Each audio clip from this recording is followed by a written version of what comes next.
लातूर महापालिका निवडणुकीत बंडखोरी केल्याप्रकरणी भाजपनं मोठी शिस्तभंगाची कारवाई करत तब्बल 28 जणांना पक्षातून निलंबित केलं आहे।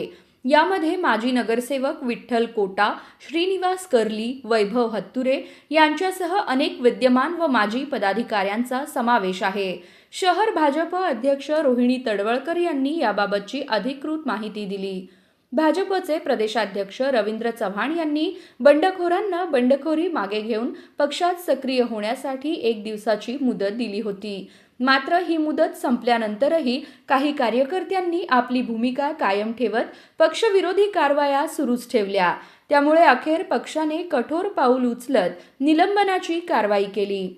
निलंबित करण्यात आलेल्यांमध्ये बाबूराव जमादार, शर्वरी रानडे, अमरनाथ बिराजदार, काशीनाथ झाडबुके, माजी नगरसेवक डॉक्टर राजेश अनगिरे, निर्मला तट्टे, निर्मला पासकंटी, प्रकाश राठोड, मंजुषा मुंडके, माजी नगरसेविका मेनका राठोड, राजशेखर येमूल, राजश्री चव्हाण, राजू आलुरे, राजेश काळे, रुचिरा मासम, रेखा लहू गायकवाड, विजय इप्पा कायल, विठ्ठल कोटा, रश्मी गायकवाड, विशाल गायकवाड, वीरेश चडचणकर, वैभव हत्तुरे, शीतल गायकवाड, श्रीनिवास कर्ली, श्रीनिवास पोतन, श्रीशैल हिरेपट, सीमा महेश धुळम आणि स्नेह श्रीराम यांचा समावेश आहे।